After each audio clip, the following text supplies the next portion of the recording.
哪一种高达的操作方式最为合理？在之前讨论高达的操控方式时，很多人认为片中的传统驾驶舱太落伍了，操作起来也太累了，并纷纷推荐全金属狂潮、EVA、环太平洋等作品中的操控方式。但这些毕竟是其他科幻作品基于他们的世界观所创造的，而高达作品内，大家则是比较推荐脑控以及武斗传的操控方式。但他们真的如大家想象中那么好用吗？今天就让我们再来讨论讨论高达剧中出现的最合理的驾驶方式是什么吧。咱们还是先来说说最传统的推杆加按钮的驾驶舱。我在之前的视频中讲过原理了，其实就像很多人所说的，类似复杂化的挖掘机。大家有兴趣可以看看。当时呢，我是拿山大斯的一系列操作来举例的，很多人表示这也太复杂了，根本学不来。但事实上山大斯作为能开上陆战高达的驾驶员，已经是万里挑一的存在了。他的操作也是有着大量的实战经验和肌肉记忆的，并且人家不但是要打出连招，还要涉及到木压、力回等技巧，这确实不是咱们这些新手能一下领悟的。就连我们常说的独角兽杂兵战场，那些杂兵其实也都是老兵油子了，操作其实都算得上是秀翻天的了。真正符合咱们这些新手的操作，其实呢，就像这些排队等着送死的新兵，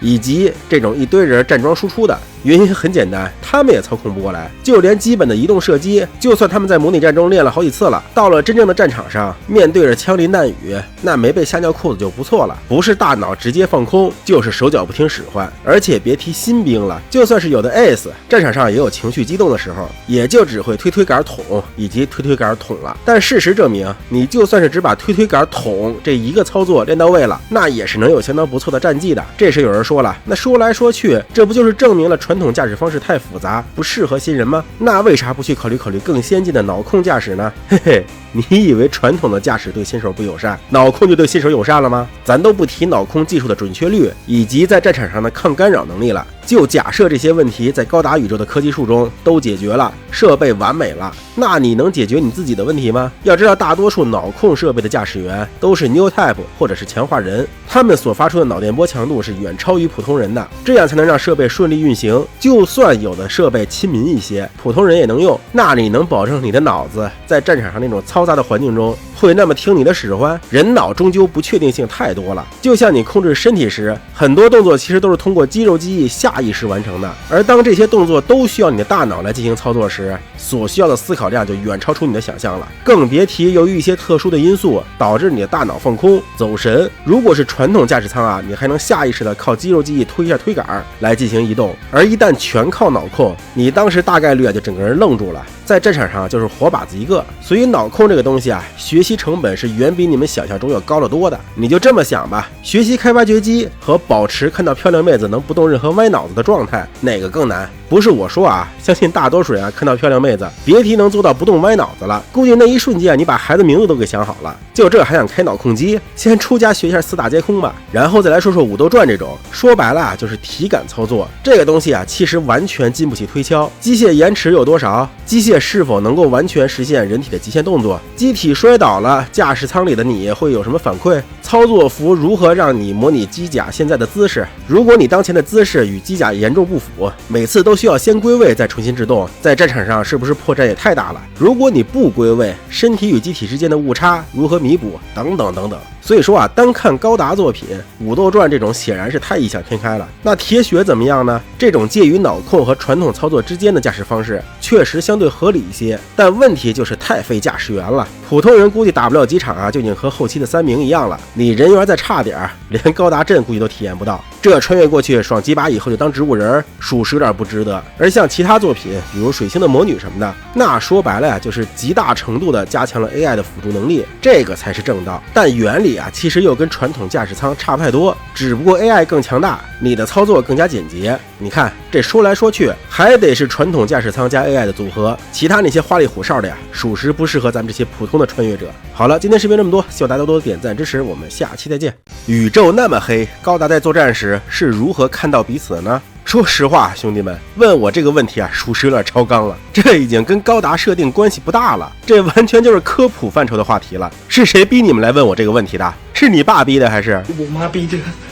你妈逼的！可是这个话题啊，也确实牵扯到高达在宇宙中各种狗斗的合理不合理。于是啊，我就收集了一下现有的资料，给大家做一个简单的科普。如果有错误呢，也希望屏幕前的大神多多指正。首先要了解一个大前提，那就是宇宙中凡是太阳能照射到的地方都是有光的。有的人可能好奇啊，太阳到地球之间的区域看起来就是黑漆漆的呀，这不是看不见东西吗？答案很简单啊，因为那一块没东西啊。咱们肉眼所看到的一切物体，除非它们自己能发光，否则啊都是通过反射光才让你看见的。而地球与太阳之间，除非飘过个陨石啥的，别提尘埃了，连个原子都不存在，也就没有能反光的物质，咱们自然啊什么也都看不见。所以只要高达在有阳光的地方战斗，情景呢是跟动画里边差不多的，周围漆黑一片，但唯独高达亮晃晃的。而且由于宇宙中没有什么云呀、雾啊、尘埃啊什么的，理论上啊可视距离应该比地球还要远上不少。那么高达之间看清彼此就再正常不过了。可问题也就来了，在太阳照射不到的地方，比如地球的背面，高达还能看到彼此吗？从我手头查到的资料来看啊，大多数情况下是可以的。原理也很简单，那就是月光。虽然太阳直射以及衍射在地球背面中心部分是几乎不存在了，但太阳照到月亮以后所反射回来的光还是很充足的。就像晚上，只要我们不是在什么深山老林里边，月光都被树木给遮住了，还是能看到月光所照亮的物体的。只不过呢，大气圈内亮度会比较低，而宇宙中呢相对会好一些，所以基本上还是能满足高达之间的狗斗需求的。再加上高达宇宙科技术发达点，监视器的光敏感度啥的再强大点，凭借月光来战斗啊，应该是没问题的。当然了，我在查这方面资料时呢，还查到了一个叫做奥尔伯斯悖论的东西，大概意思呢就是宇宙中有那么多恒星都在发射着强光，那按理说地球的背光面也应该能照亮才对啊。这个讨论起来就深了，我只能说过。这时啊，又有刁钻的小伙伴问了，那如果是太阳、地球、月亮一条直线了，也就是月全食的时候怎么办？怎么办？乖乖休息会儿呗。月全食一年都未必会出现一次，出现了也就几分钟到1个来小时。联邦和吉翁是给你分配老婆了，还是解决住房了？打个工卖什么命啊？可能有的人觉得开个探照灯啥的，是不是也能凑合打呀？兄弟，周围黑漆漆一片的时候，你开个灯，那不是当活靶子吗？建议还是原地睡一会儿吧。好了，今天的视频就这么多，希望大家多多点赞支持，我们下期再见。选择一台高达带到现实世界，你会选择哪台？其实这类话题啊，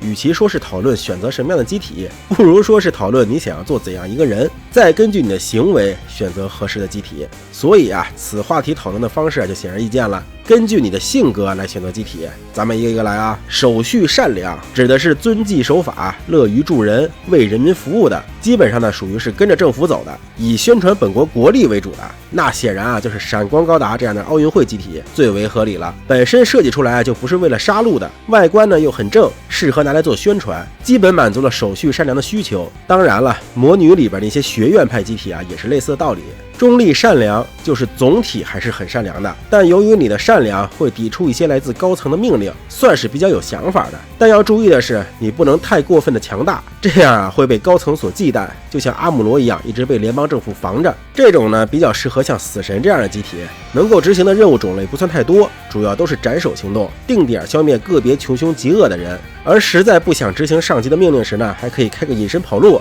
隐居生活，混乱善良，无视政府，不喜欢被组织和命令，但有善恶观，只做自己认为对的事儿。这种啊就是日漫里边经常出现这种主人公了。这需要你有一定的独立性，比较经典的就应该算是 C 的终端机了。在保证自己的实力的前提下，不被他国所控制。那么少年，这台强袭自由你喜欢不喜欢？守序中立，做任何法律和政府要求做的事儿，遵纪守法的平民、普通士兵，这种其实最简单啊，直接混公务员再编职位的机体呢，被拿去量产你也能接受，反正最后给一个不错的待遇就行。像是各个作品中的初代主角机就比较合适，完全中立，背景板角色，内心麻木，不会去辨别善恶。如果非说要是高达的话，那就是陆战高达吧，能够进行一定程度的量产，能力呢也不算太突出，但又能让你体验开高达的感觉，这就够了吧。混乱中立，崇尚自由，抗拒管理，不喜欢服从，不刻意干好事或者坏事，有点类似铁血中的非政府势力了。那像巴巴托斯这些机体啊，就比较符合你的气质了，有一种放荡不羁的感觉，手续邪恶，有组织有纪律的干坏事，那就是各种反派 boss 机吧。有着自己的目标，而且机体强大到能够支撑你实现目标。外观呀，一般都透露着一股邪气，能让人一眼就看出来你不简单。中立邪恶就是纯粹的邪恶，那无疑啊就要选择00系机体，因为它有万能的质因粒子，无限续航，这是保证大家独立的基础，会隐身，满足了很多想偷偷摸摸搞事情的人的需求，能让机体变轻，这个其实相当重要啊，不然你一步一个大脚印子，早晚惹祸上身。能提供360度无死角的防御，使你拥有无双的资本，能使雷达等侦测手段失效，保证你每次搞完事情都能全身而退，简直完美。邪恶混乱，无组织无纪律，肆意杀戮。看到这个描述啊，我第一个想到的就是宇宙妖花，不但对 MS 这样的大型兵器有着相当的压制力，并且对人类啊也是有很强的屠杀能力。虽然呢它不是高达，但却极其符合混乱邪恶的需求。当然了，上述分类范围啊比较宽泛，具体到每个人身上呢可能还会有所细化，并且每个人的喜好也不太相同。不知大家会如何选择自己的高达呢？欢迎在评论区留下你的想法。好了，今天视频这么多，希望大家多多点赞支持，我们下期再见。高达为什么一定要有个头？头又是干嘛用的？说真的啊，看到这个问题，就算是能经常脸不红心不跳、一本正经胡说八道的我，都很想只回答一句：ガンダムのことそんな分かってなくていいですから。高达的头，咱们先从剧中设定角度来讲，那就是相当于一个信息处理中心。它的眼睛和头顶的那个，做模型的时候经常要贴铝箔贴纸的，都是监视器。有的模型甚至还会把摄像头的细节给做出来。不过高达身上实际上是有着很多的监视器的，驾驶员在驾驶舱中看到的画面也是 AI 统合计算生成的，因此就算头部监视器被毁坏，也不会让驾驶员什么都看不见，只不过在部分区域的图像处理上会出问题。而头上的天线呢，则是雷达、通信等设备的延伸。由于牵扯到情报处理以及分发的功能，因此啊，一般情况下，对讲机会有特别的天线或者是巨大的天线。除了这两个最重要的功能，还有一个捎带手的，就是火神炮。主要作用呢，就是在不使用双手的情况下，可以进行辅助战斗。不过由于杀伤力有限，主要啊都是用于干扰以及轻步兵用的。当然了，使用得当也是有立大功的时候。其他还有一些像散热啊以及传声的功能，这个呀就属于相对边缘化的设定了，剧中很少会有体现。而至于为什么要做成这种外观，主要目的呢，就是为了达到威吓的作用。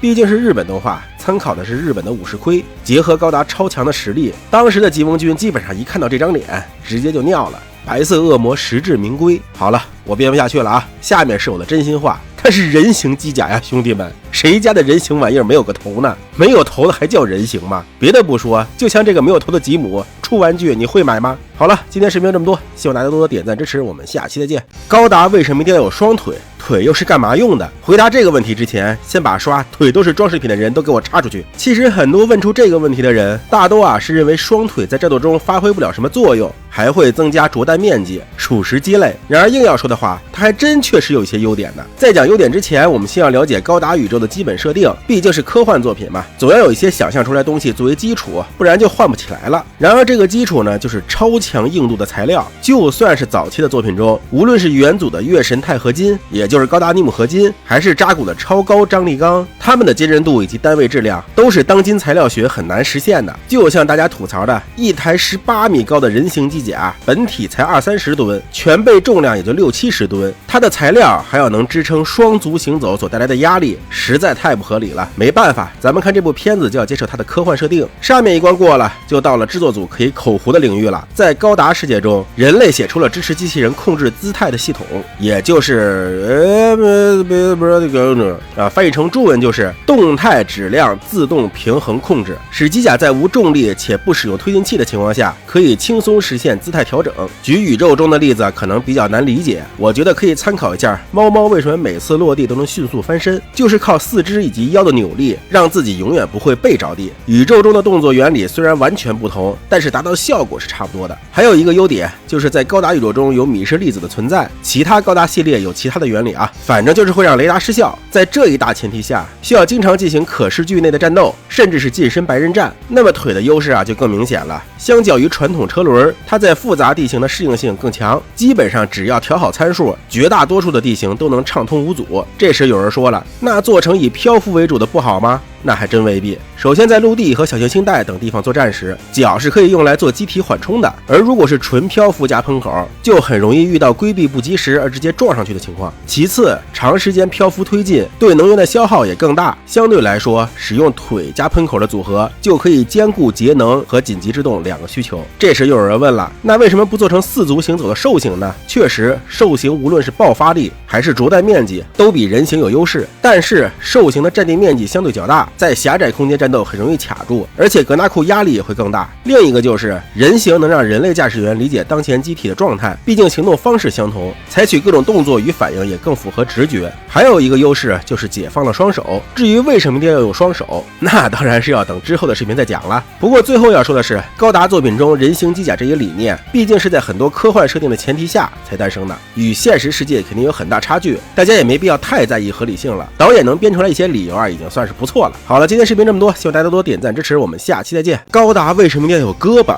胳膊又是干嘛用的？在上期视频中，我们讲了高达为什么需要有一双腿。有的人说了，腿好像确实有点用，可是为什么要给高达弄一对机械臂呢？直接做成有些科幻机甲那种两边挂俩武器的，或者直接扛个炮台不好吗？手臂是不是有点多余呀？那么今天我们就来研究一下这个问题。首先要说的肯定还是上期提到的 AMBAC 系统，就是机甲通过4肢来控制本体姿势的方法。一个大小适中的手臂也是这套系统不可或缺的。其次，在绝大多数高达宇宙中，机动战士都是由机动工兵改造而来的。作为早期帮助人类在宇宙中施工的外骨骼，机动工兵的机械臂就是类人形的，它可以以较高的灵活度与稳定度胜任各种不同需求的作业任务。其实人类手臂的优势，或者说灵长动物使用上肢的方式，绝对是自然选择后的成功案例，而人造产物的版本答案又往往是各种仿生学。之所以有些科幻作品中会出现比较简易的武器挂载方式，主要是因为这些科幻作品相对保守，或者说是更想让作品里的机甲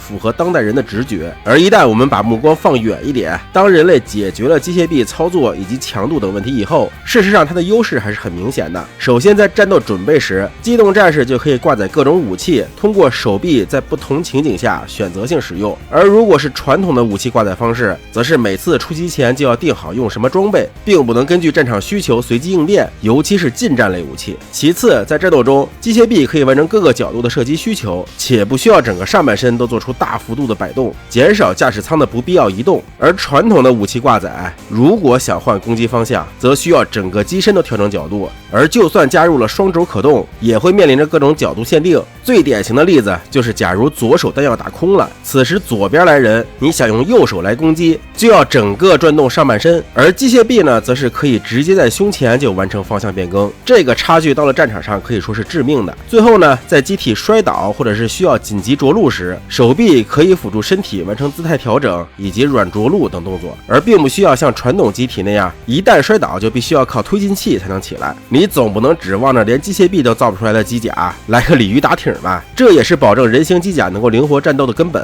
所以说白了，仿生机械臂这玩意儿最大的作用就是提升机甲的泛用性。虽然我们在剧中会看到 MS 一片一片的死，但实际上这都是相对高端的战场，每台 MS 的造价都不低，也只有部队中的精英才能够驾驶。虽然有的会根据作战环境进行一些特化调整，但 MS 的泛用性永远是最优先考虑的。海战、陆战、空战、宇宙战、平原、山区、巷战、卫星战、长距离、中距离、短距离、白刃战，一般 MS 总要能胜任好几项。毕竟单论特化战斗，还是飞机坦克来的更物美价廉，只有泛用性足够高，才能让 MS 体现出它的性价比。好了，今天视频就这么多，希望大家多多点赞支持，我们下期再见。高达为什么一定要有手？手又是干嘛用的？在上一期视频中，我们了解了高达为什么一定要有胳膊。很多人好奇了，仿生机械臂确实更灵活，泛用性更高，可是为什么还要在胳膊上安装上和人类一样的手呢？直接做成适配不同武器的接口不好吗？或者做成乐高小人这种握持方式不可靠吗？那么今天咱们就来聊聊手的问题。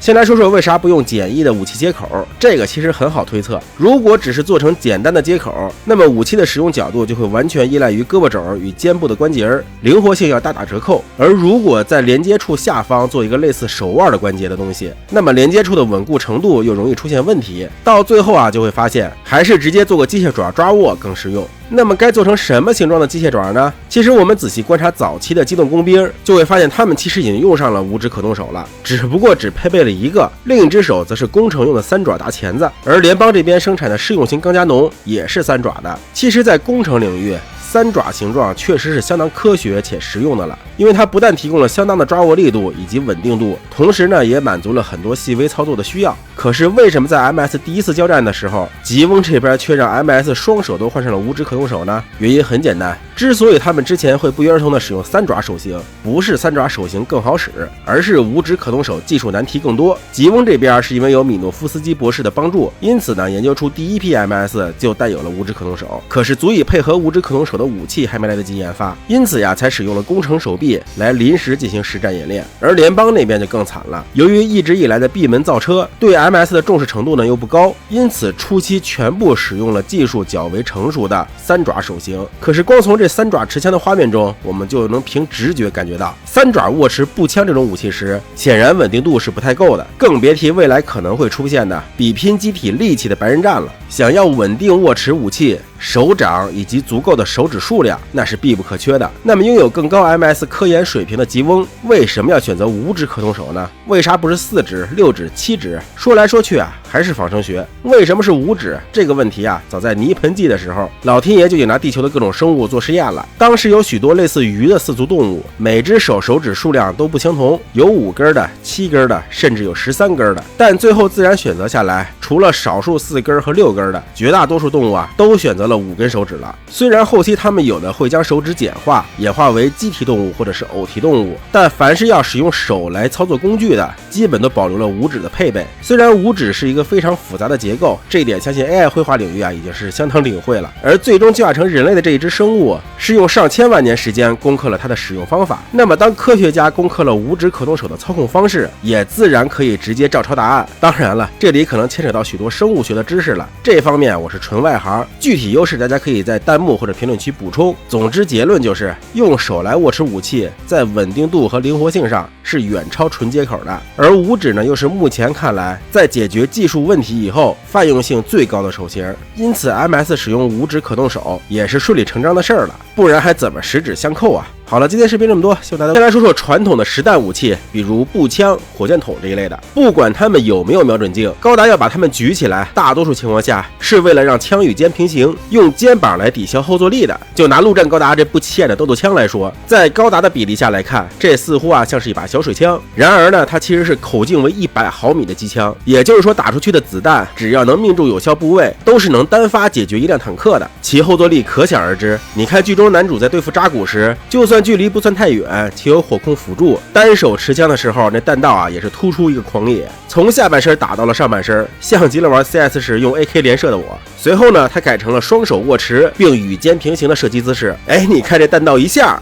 还是一样乱七八糟的吧，也足以说明啊，我刚才说那些全是废话了。侍郎你在干什么呀？侍郎，没事儿，后坐力啊，毕竟不是那么好减轻的，拿他们举例啊不太恰当。咱们还是来看看光束类武器吧。由于打出去的都是高热等离子体，或者是 Mega 粒子呀、真粒子呀啥的，它们的质量呢都非常非常小，因此在使用这类武器时，高达是感受不到什么后坐力的。所以按理说啊，配备了瞄准镜的光束步枪，应该是不需要做出瞄准动作的。然而为什么历代高达主角却又纷纷拿着这样的武器往高达眼前摆呢？如果不拘泥于这个动作，高达甚至可以做出在掩体后面只伸出一只手就进行精准射击的，那岂不美哉？这就要说说高达头部监视器的具体作用了。其实高达的双眼啊，并不是主监视器，它们是负责立体成像的辅助监视器。真正的主监视器是头顶上那个经常做成长方形或梯形的东西。所以按理说啊，就算高达需要通过光束步枪瞄准镜进行瞄准，也应该是把瞄准镜对准头顶才对。所以说他们这个举枪动作啊，不仅多余，还不正确。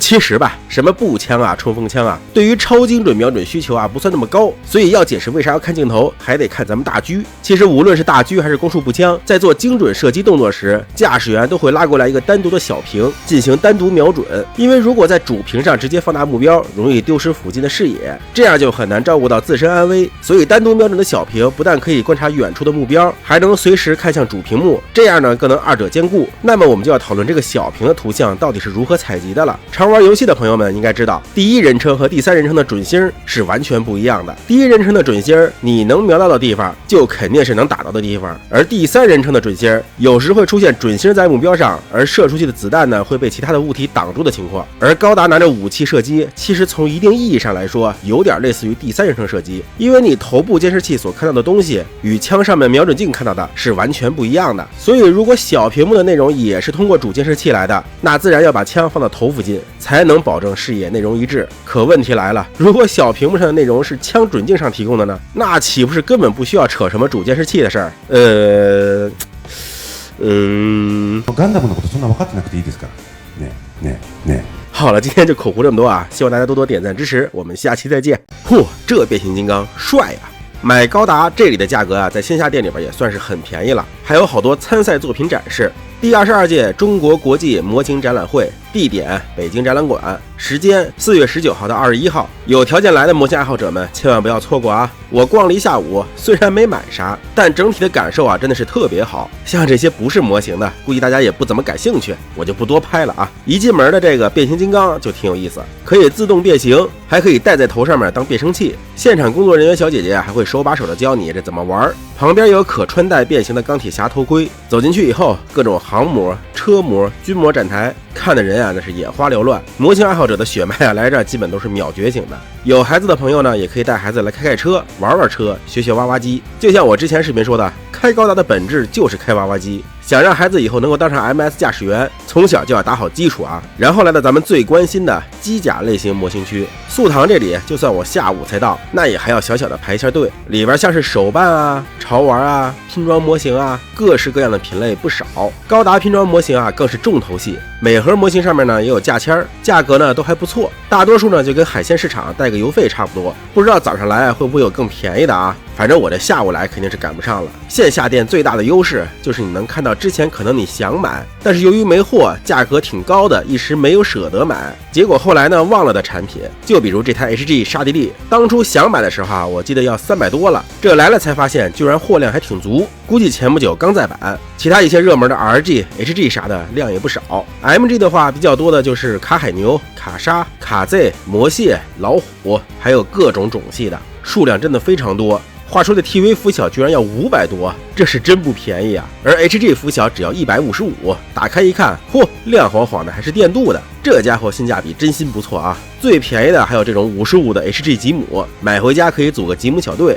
也没多少钱。总之货品真的是非常丰富，我甚至觉得比前一阵的万代开仓还更好逛一些。速堂旁边就是香牌模型工具展区，他们的展位还挺有意思的，桌子上全是工具，可以现场体验，里面坐的全是小姐姐，关键他们还都很懂，有点像是娇老的梳妆台那种感觉了，像是剪钳锋不锋利啊，渗线液好不好用啊，推刀拉不拉丝呀，大家都可以现场体验一下，还是很不错的。旁边呢还有橘猫工业的宇宙骑士啊、铁甲小宝啊什么的，只占一小部分，还有好多场景类、载具类的模型可以看一看。旁边这个机甲灰模啊，看着挺唬人的，不知道是啥 IP， 看看屏幕前大佬有没有认识的。然后呢就是万代的魂商店，外面摆了少量的模型可以参观，不过玻璃都被人摸花了，有点难受。里边虽然空间不大，不过东西还是挺多的，尤其是最近 C 的刚出那一系列 R 魂机体，这里啊基本全都有。当然还有很多前一阵在版的 GP 系列机体，要是对这些高达类的不感兴趣，那就来这边看看水产机吧，突出一个呆萌可爱，而且这边价格也是跟海鲜市场差不多，非常适合线下购物。在旁边呢还有小号手的展台，